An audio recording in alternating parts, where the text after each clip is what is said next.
আমন্ত্রণ রাতের বাংলাদেশের শুরুতেই জানাবো শিরোনাম।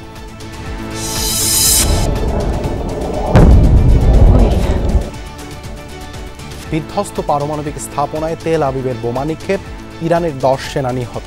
তেহরানের হামলায় ইসরায়েলের বেশ কটি শহরে বিদ্যুৎ বিপর্যয়।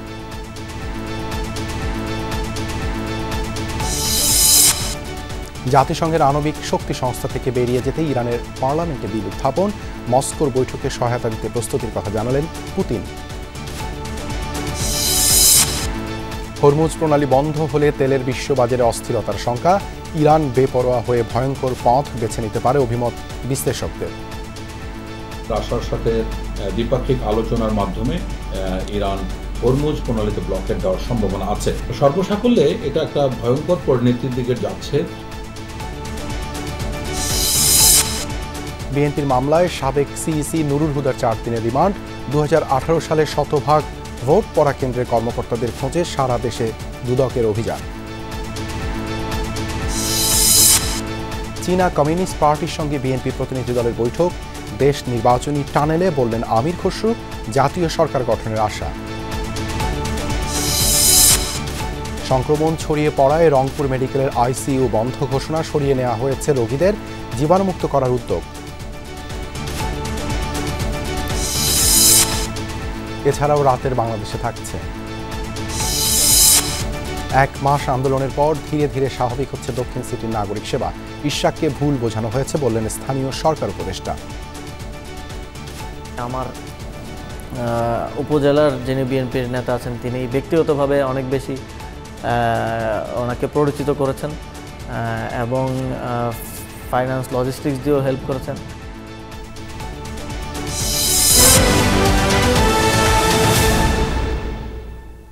এতক্ষণ শিরোনাম দেখছিলেন, আপনাদের সঙ্গে আছে আমি দেবাশিস রঞ্জন সরকার। যুক্তরাষ্ট্রের অভিযানের পরও পাল্টাপাল্টি হামলা অব্যাহত রয়েছে ইরান ইসরায়েলের মাঝে। আইডিএফের হামলায় নতুন করে প্রাণ গেছে আইআরজিসির কমপক্ষে 10 সদস্যের। মার্কিন হামলার রেশ কাটতে না কাটতেই আবারও হামলা চালানো হয়েছে ফোর্দো পারমাণবিক কেন্দ্র। হামলা চলে ইরানের অন্তত 6 এয়ারপোর্টে। এর আগে ইসরায়েলে অন্তত 8টি ব্যালিস্টিক মিসাইল ছোড়ে ইরান। এর মধ্যে ইরানি মিসাইল হামলায় ক্ষতিগ্রস্ত হয়েছে ইসরায়েলি বিদ্যুৎ সরবরাহ কেন্দ্রের। ফলে রীতিমতো অন্ধকারে ইসরায়েলের দক্ষিণাঞ্চল। মার্কিন অভিযানের রেশ কাটতে না কাটতেই আবারও হামলার শিকার ইরানের ফোর্দো পারমাণবিক কেন্দ্র। সোমবার স্থাপনাটি লক্ষ্য করে জোরালো বিমান হামলা চালায় ইসরায়েল। পারমাণবিক স্থাপনায় অভিযানের পর আইআরজিসির হেডকোয়ার্টার লক্ষ্য করে ভয়াবহ হামলা চালায় আইডিএফ। প্রাণ যায় বেশ কয়েকজন আইআরজিসি সদস্যের।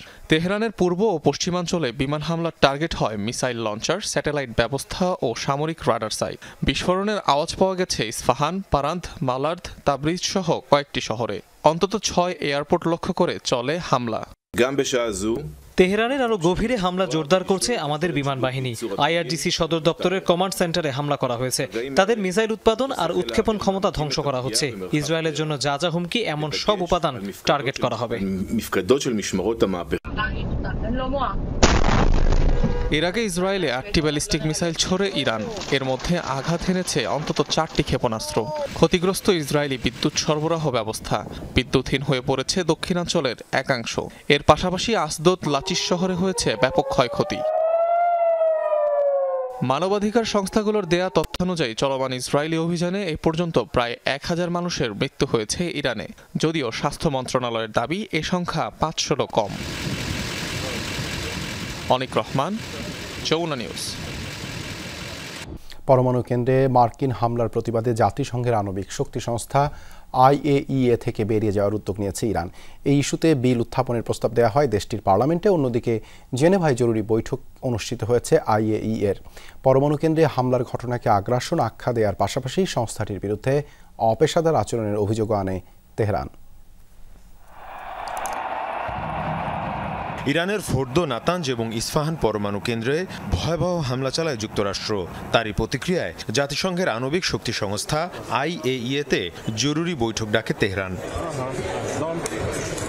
বৈঠকে নিজেদের ভূখণ্ডে ইসরায়েল আমেরিকান হামলার কড়া প্রতিক্রিয়া জানায় তেহরান। পরমাণু কেন্দ্রে হামলাকে আগ্রাসন আখ্যা দেওয়া হয়। ইরানের অভিযোগ, সংবেদনশীল এসব স্থানে হামলায় সৃষ্টি হতে পারে ভয়াবহ বিপর্যয়। জাতিসংঘের বিশেষায়িত সংস্থাটির বিরুদ্ধে অপেশাদার আচরণের অভিযোগ আনা হয়। আমরা আইএইএ সুরক্ষার অধীনে এই জরুরি বৈঠকের আহ্বান করি। ইরানের পারমাণবিক স্থাপনাগুলিতে যুক্তরাষ্ট্র এবং ইসরায়েলি হামলা সুস্পষ্ট আগ্রাসন, আন্তর্জাতিক আইন, জাতিসংঘের সনদ এবং সংস্থার আইনের সুস্পষ্ট লঙ্ঘন, যা আন্তর্জাতিক শান্তি এবং নিরাপত্তার জন্য গুরুতর হুমকি। সে বিষয়টি আমরা তুলে ধরেছি। এদিকে ইরানের পরমাণু কেন্দ্রে হামলা ইস্যুতে বিশেষ অধিবেশন বসে দেশটির পার্লামেন্টে।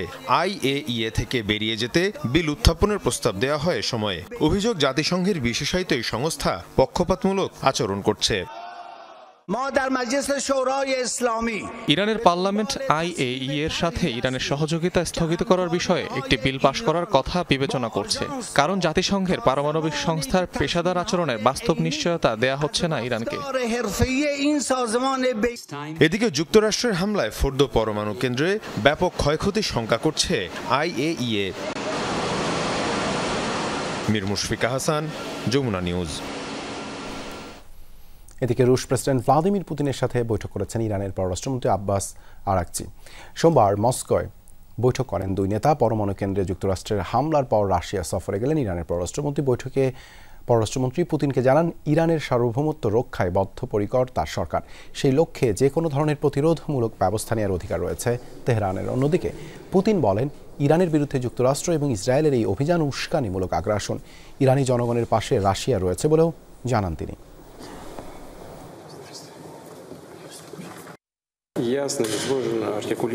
ইরানকে সম্পূর্ণ ভিত্তিহীন কারণে আক্রমণ করছে ইসরায়েল ও যুক্তরাষ্ট্র। এই হামলার বিষয়ে রাশিয়ার অবস্থান আগেই ব্যক্ত করা হয়েছে জাতিসংঘে। ইরানের সর্বোচ্চ নেতা আয়াতুল্লাহ আলী খামেনি ও প্রেসিডেন্ট মাসুদ পেজেশকিয়ানের প্রতি আমার শুভকামনা জানাচ্ছি। তুরস্কের বৈঠকের পরই রাশিয়া এসে প্রেসিডেন্ট পুতিনের সাথে আলোচনার বিষয়টি ঠিক হয়। চলমান পরিস্থিতির জন্য আলোচনা বেশ গুরুতর ও সুনির্দিষ্ট বিষয় নিয়ে হয়েছে। যুক্তরাষ্ট্রের হামলার বিরুদ্ধে শক্ত অবস্থানের জন্য রাশিয়ার প্রতি কৃতজ্ঞতা জানায় ইরান। ইরান ইসরায়েল যুদ্ধ আরও ভয়ানক পরিণতির দিকে যাচ্ছে বলে আশঙ্কা করেছেন ভূ রাজনীতি বিশ্লেষকরা। যুক্তরাষ্ট্র জড়িয়ে পড়ায় তাদের ঘাঁটিতে হামলার বায়োলজিক্যাল উইপন বা জীবাণু অস্ত্র ব্যবহার ছাড়া ইরানের কোনো বিকল্প নেই বলেও ধারণা তাদের। আর রাশিয়া সহ মিত্রদের সমর্থনে হরমুজ প্রণালী বন্ধ করলে বিশ্বব্যাপী ভয়াবহ বাণিজ্য অস্থিরতা শুরু হতে পারে বলেও সতর্ক করেন তারা।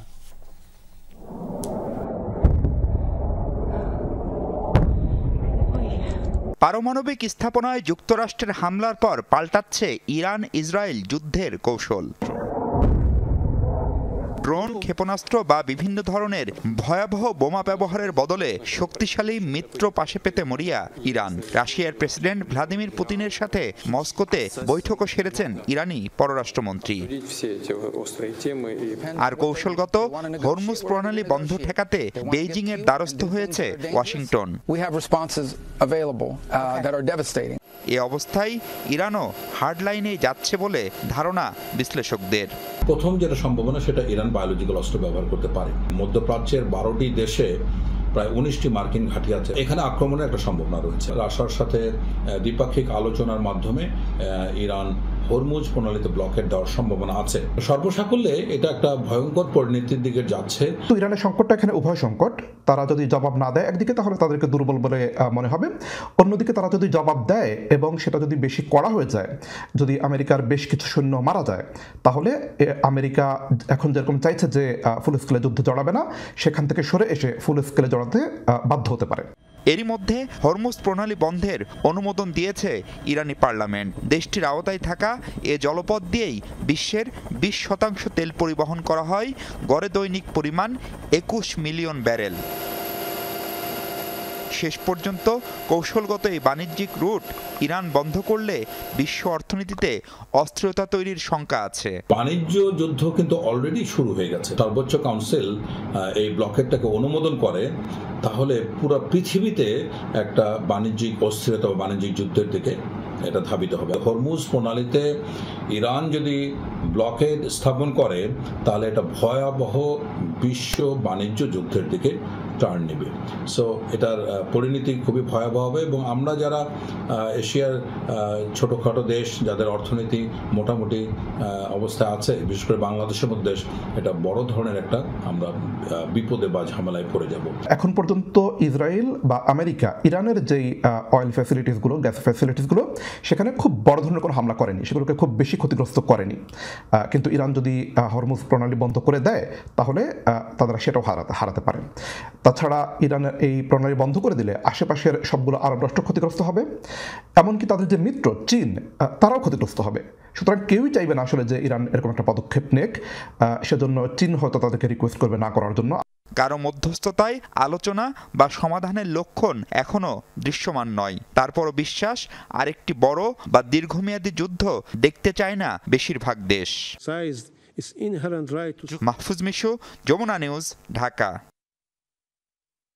শেরে বাংলানগর থানায় দায়ের করা মামলায় সাবেক সিইসি KM নুরুল হুদার 4 দিনের রিমান্ড মঞ্জুর করেছেন আদালত। সোমবার চিফ মেট্রোপলিটন ম্যাজিস্ট্রেট মোস্তাফিজুর রহমানের আদালত এই আদেশ দেন। আদালতে নিজের বিরুদ্ধে ভোট কারচুপি ও দিনের ভোট রাতে করার অভিযোগের বিষয়ে ব্যাখ্যা দিয়েছেন সাবেক সিইসি। একই দিন পৃথক 2 মামলায় সাবেক 2 সংসদ সদস্যের জামিন আবেদন নাকচ করে কারাগারে প্রেরণ করেন আদালত। কড়া নিরাপত্তায় সাবেক প্রধান নির্বাচন কমিশনার KM নুরুল হুদাকে হাজির করা হয় CMM আদালতে। সাথে আরও 2 জন সাবেক সংসদ সদস্য, একজন সংরক্ষিত আসনের সাবিনা আক্তার তুহিন, অপরজন মুন্সিগঞ্জ 3 আসনের ফয়সল বিপ্লব। KM নুরুল হুদার মামলায় তদন্ত কর্মকর্তার 10 দিনের রিমান্ড ও আসামিপক্ষের জামিন আবেদন। যুক্তি পাল্টা যুক্তিতে শুনানি চলে প্রায় আধ ঘন্টা। এ সময় নিজের বিরুদ্ধে আনিত অভিযোগের বিষয়ে আদালত জানতে চাইলে সেসব নিয়ে নিজেই কথা বলেন সাবেক সিইসি। 2018 সালের নির্বাচনের দায় চাপান মাঠ কর্মকর্তাদের উপর। উনি বলেছেন যে যেহেতু প্রিজাইডিং অফিসার এবং রিটার্নিং অফিসার তারা যেহেতু নির্বাচনের রেজাল্ট পাবলিশ হয়ে গেছে, তারপরে এটা হাইকোর্টের একটি নির্দেশনা আছে যে তারপরে এখানে কোনো অ্যাকশন নেওয়ার কোনো সুযোগ নেই। এই কথাটি উনি দুপক্ষের শুনানি শেষে সাবেক সিইসির 4 দিনের রিমান্ড মঞ্জুর করেন আদালত। প্রিসাইডিং অফিসার এবং ডিসি, এসপি, ওসি, ইউনো সবাইকে প্রভাবিত করে মানুষের ভোট অধিকার হরণ করে দিনের ভোট রাতে করে ভোট বক্স বন্ধ করে মানুষের সঙ্গে প্রতারণা করে এক ধরনের মিথ্যা বানোয়াট এবং অবৈধ 18 নির্বাচন ঘোষণা করে হাসিনার অবৈধ সরকারকে সে বৈধতা দিয়েছে। একই আদালত সাবেক 2 সংসদ সদস্যের জামিন আবেদন নামঞ্জুর করে কারাগারে পাঠানোর নির্দেশ দেন। এজলাস থেকে হাজতখানা পর্যন্ত পথে ব্যাপক হট্টগোলের মুখে পড়েন KM নুরুল হুদা। রিয়াজ রায়হান, যমুনা নিউজ, ঢাকা।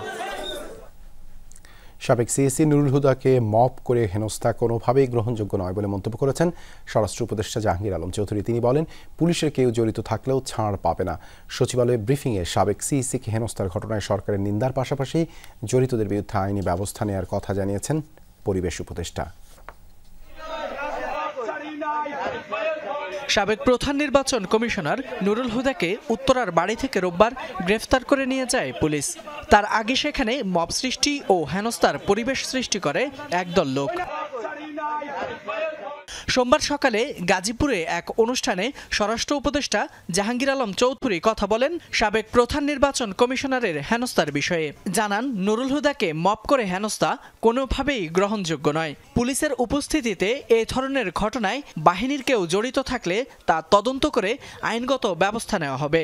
ওনারে যেভাবে করা হয়েছে যে মব জাস্টিস, এটা হলো কোনো অবস্থায় গ্রহণযোগ্য না। আইন শৃঙ্খলা বাহিনীর সামনেও ওনার উপরে করা হচ্ছে।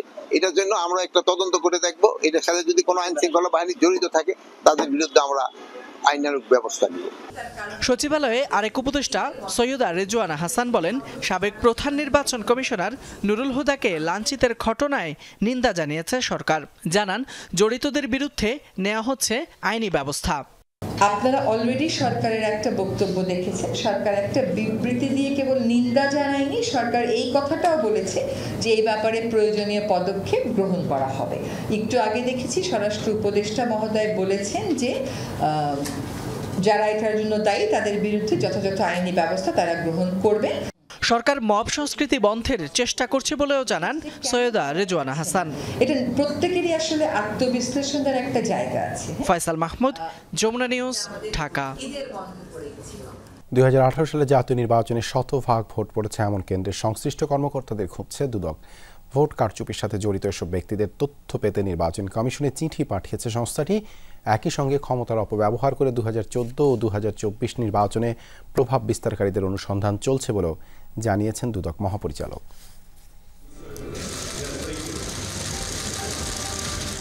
আওয়ামী লীগের আমলে অনুষ্ঠিত জাতীয় নির্বাচনগুলো নিয়ে একের পর এক অভিযোগ জমা পড়ছে দুদকে। ভোটের ফলাফল নিজের পক্ষে নিতে রাষ্ট্রীয় ক্ষমতার অপব্যবহার ও কারচুপির অভিযোগ আছে সাবেক প্রধানমন্ত্রী শেখ হাসিনা, তার দলের বিভিন্ন স্তরের নেতাকর্মী এবং সরকারি উচ্চ পর্যায়ের কর্মকর্তাদের বিরুদ্ধে। আওয়ামী লীগ ক্ষমতা আসার পরে কিন্তু বাংলাদেশ উন্নতি হচ্ছে। চলতি বছরের শুরুতেই এসব অভিযোগ আমলে নিয়ে অনুসন্ধানে নামে দুর্নীতি দমন কমিশন। গঠন করা হয় 5 সদস্যের কমিটি। সেই অনুসন্ধানী দল এবার 2018 সালের নির্বাচনে কতটি কেন্দ্রে শতভাগ ভোট পড়েছে তা জানতে চেয়ে ইসিতে চিঠি দিয়েছে। ইতিমধ্যে আমাদের একটি অনুসন্ধান চলমান রয়েছে। সেই অনুসন্ধান সংক্রান্তে অনুসন্ধান দল রেকর্ডপত্র সংগ্রহের জন্য অধিযাচনপত্র প্রেরণ করেছেন এবং অনেক ক্ষেত্রে তারা কিছু কিছু রেকর্ডপত্র পেয়েছেন। আরও যেসব তথ্যাদি প্রয়োজন সেই জন্য তারা কাজ করছেন। 2018 সালের নির্বাচনে সিইসির দায়িত্ব পালনকারী KM নুরুল হুদাকে এরই মধ্যে গ্রেপ্তার করেছে আইন শৃঙ্খলা রক্ষাকারী বাহিনী। দুদক মহাপরিচালক বলেছেন, অনুসন্ধান কর্মকর্তা চাইলে তাকে এই অভিযোগে গ্রেপ্তার দেখাতে পারে।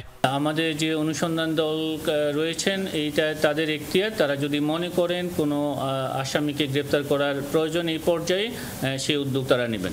এদিকে ইসলামী ব্যাংক থেকে 1000 কোটি টাকার বেশি আত্মসাতের অভিযোগে দুদকের মামলায় ব্যাংকটির সাবেক এমডি মনিরুল মাওলাকে আদালতের মাধ্যমে জেল হাজতে পাঠানো হয়েছে। 1092 কোটি টাকা আত্মসাতের জন্য যে মামলা রুজু হয়েছিল সেই মামলা তিনি একজন আসামি ছিলেন। আশিক মাহমুদ, যমুনা নিউজ, ঢাকা। শুধু ভোটে কারচুপি নয়, জেলা নির্বাচন অফিসগুলোতে অতিরিক্ত অর্থ লেনদেন ও সেবা গ্রহীতাদের হয়রানির প্রমাণ পেয়েছে দুর্নীতি দমন কমিশন। এর মধ্যে রাজশাহী, পাবনা, ময়মনসিংহ সহ কয়েকটি জেলায় অনিয়ম দুর্নীতির প্রমাণ মিলেছে। বিভিন্ন অনিয়ম দুর্নীতির অভিযোগে কয়েকটি জেলায় সকাল থেকে একযোগে অভিযান চালায় দুদক। অভিযোগ ছিল নতুন ভোটার আইডি তৈরি, ভোটার স্থানান্তর সহ বিভিন্ন কাজে আঞ্চলিক নির্বাচন অফিসে সাধারণ মানুষের কাছ থেকে অতিরিক্ত টাকা হাতিয়ে নেওয়া হচ্ছে। সত্যতা যাচাইয়ে মাঠে নেমেছে দুদক। রাজশাহী নির্বাচন অফিসে তদন্তে গিয়ে দুর্নীতির প্রমাণও মিলেছে। দুদক জানায়, আউটসোর্সিংয়ে যারা কাজ করে তারা নগদ টাকা নিয়ে কাজ করছে এমন 2টি অভিযোগের সত্যতাও পাওয়া গেছে। সেবা নিতে আসা ভুক্তভোগীদের কাছ থেকে 230 টাকা করে নেওয়া হয়, যদিও অভিযোগ অস্বীকার করেছে আউটসোর্সিং কর্মকর্তারা। নতুন এনআইডি করা, এনআইডি সংশোধন, ভোটার স্থানান্তর এগুলোতে অনিয়ম হয়, সরকারি ফির অতিরিক্ত টাকা নেওয়া হয়। এই মর্মে অভিযোগের প্রেক্ষিতে আমরা আজকে একটা এনফোর্সমেন্ট অভিযান পরিচালনা করি। সেবা গ্রহীতাদের ভোগান্তি ও অনৈতিক লেনদেন তদন্তে ময়মনসিংহ আঞ্চলিক নির্বাচন কার্যালয়েও অভিযান চালায় দুর্নীতি দমন কমিশন। দুদকের সামনে বিভিন্ন অভিযোগ তুলে ধরেন সেবা প্রার্থীরা। মিলেছে অভিযোগের সত্যতাও। কয়েকজনকে জিজ্ঞাসাবাদে আমরা এখানে গ্রাহক সেবা ও হয়রানির প্রাথমিক সত্যতা পেয়েছি এবং এই সংক্রান্ত বিভিন্ন রেকর্ডপত্র আমরা এখান থেকে সরবরাহ করতেছি। জামালপুরে জেলা নির্বাচন কার্যালয়েও হয় দুদকের অভিযান। ভোটার কার্ডের বিভিন্ন কাজে হয়রানি সহ ছিল বেশ কিছু অভিযোগ। কমিশনে প্রতিবেদন দাখিল করা হবে বলে জানিয়েছে দুদকের কর্মকর্তারা। এছাড়া বরিশাল, দিনাজপুর, পটুয়াখালী সহ বিভিন্ন জেলার নির্বাচন অফিসে অভিযান চালায় দুর্নীতি দমন কমিশন। এর মধ্যে কিছু অফিসে অনিয়মের প্রমাণ পাওয়া যায়নি। সাবরিনা লিজা, যমুনা নিউজ। যুব সমাজের নেতৃত্ব, দলবদ্ধতা ও চাকুরির মতো মৌলিক গুণাবলী গড়ে তোলার উপর জোর দিয়েছেন প্রধান উপদেষ্টা ডক্টর মোহাম্মদ ইউনূস। সকালে বাংলাদেশ স্কাউটসের দেশব্যাপী কাপ কার্নিভালের উদ্বোধন শেষে তিনি একথা বলেন। জাতীয় ঐক্য ও সামাজিক মূল্যবোধে শাপলা কাব অ্যাওয়ার্ড গুরুত্বপূর্ণ প্ল্যাটফর্ম, যা সংস্কৃতি ও অন্যান্য সম্প্রদায়ের মধ্যে সংহতি বৃদ্ধি করে বলেও মনে করেন প্রধান উপদেষ্টা। প্রধান উপদেষ্টার কার্যালয়ে অনুষ্ঠিত হয় বাংলাদেশ স্কাউটসের কাব কার্নিভালের উদ্বোধন ও শাপলা কাব অ্যাওয়ার্ড বিতরণ অনুষ্ঠান। প্রধান অতিথি ছিলেন অন্তর্বর্তী সরকার প্রধান ডক্টর মোহাম্মদ ইউনূস। স্কাউটিং এর প্রতি আমার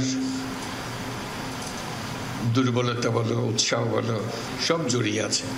বক্তব্যের শুরুতেই ডক্টর ইউনূস জুলাই গণ অভ্যুত্থানে স্কাউটসের ৮ সদস্যদের আত্মাহুতির কথা স্মরণ করেন। এ সময় তিনি নিজের স্কাউটসের দিনগুলোর কথাও স্মৃতিচারণ করেন। 4 জন স্কাউট আত্মাহুতি দিল দেশের জন্য, দেশের মানুষের জন্য, নতুন বাংলাদেশ সৃষ্টি করার জন্য।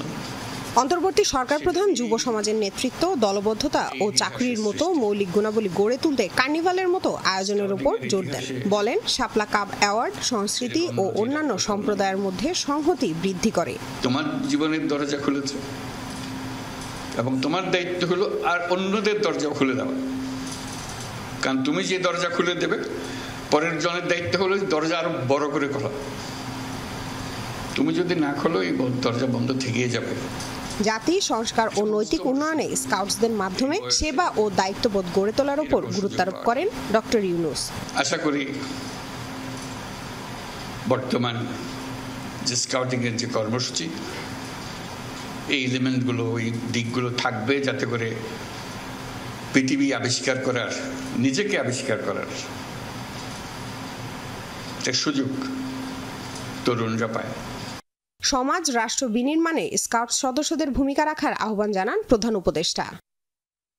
লামিয়া তিথি, যমুনা নিউজ, ঢাকা।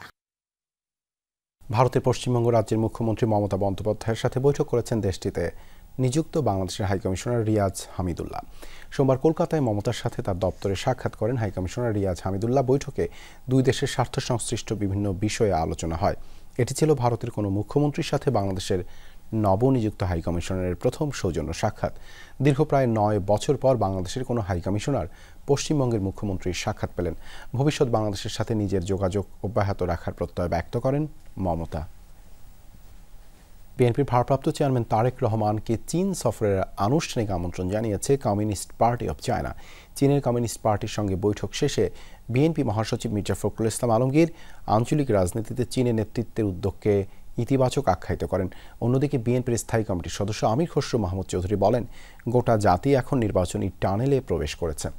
স্থায়ী কমিটির আরেক সদস্য সালাউদ্দিন আহমেদ জানান, বিএনপি মব সংস্কৃতির বিরুদ্ধে।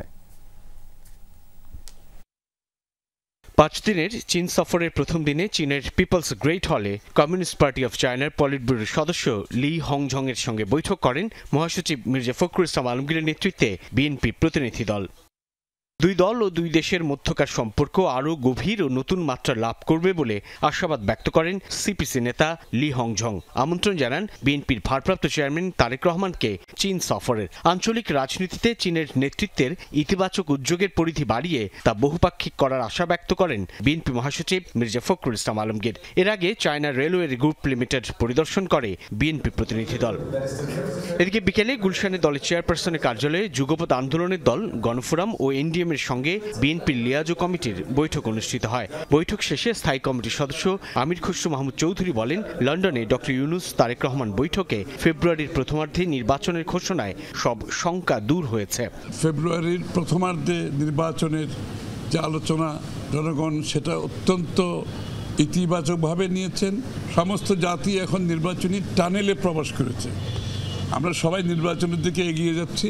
সংবিধানের 70 অনুচ্ছেদ ব্যতীত আর কোনো বিষয়ে আমরা কিন্তু একমত হতে পারিনি। বিএনপি যে 31 দফা ঘোষণা করেছিল তার মধ্যেই কিন্তু সকল যে নির্বাচন এবং নতুন রাষ্ট্র বা গণতান্ত্রিক রাষ্ট্র নির্মাণের যে অঙ্গীকার সেখানে রয়েছে।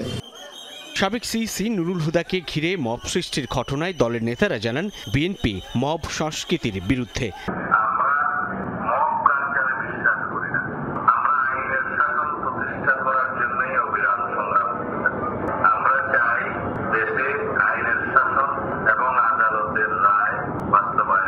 মবক্রেসির বিরুদ্ধে বিএনপি শক্ত অবস্থানে আছে। সেই অবস্থান থেকে বিএনপি সরে দাঁড়াবে না। বিএনপি বাংলাদেশের সহনশীল পরস্পরের সম্মানবোধের রাজনীতি প্রতিষ্ঠিত করার জন্য অঙ্গীকারবদ্ধ। এখান থেকে সরার কোনো সুযোগ নাই। এই সমস্ত মবক্রেসিতে যারা জড়িত এটা তাদের ব্যক্তিগত সমস্যা। সাইফুদ্দিন রবিন, যমুনা নিউজ, ঢাকা। টিটেনাসের সংক্রমণ ছড়িয়ে পড়ার শঙ্কায় রংপুর মেডিকেল কলেজ হাসপাতালের আইসিইউ বন্ধ ঘোষণা করেছে কর্তৃপক্ষ। এ বিষয়ে আরও জানাতে সরাসরি যুক্ত হচ্ছেন সহকর্মী সরকার মাজাহারুল মান্নান। মাজাহার, কতজন রোগী ছিলেন আইসিইউতে? জীবাণুমুক্ত করতে কত সময় লাগবে কর্তৃপক্ষের?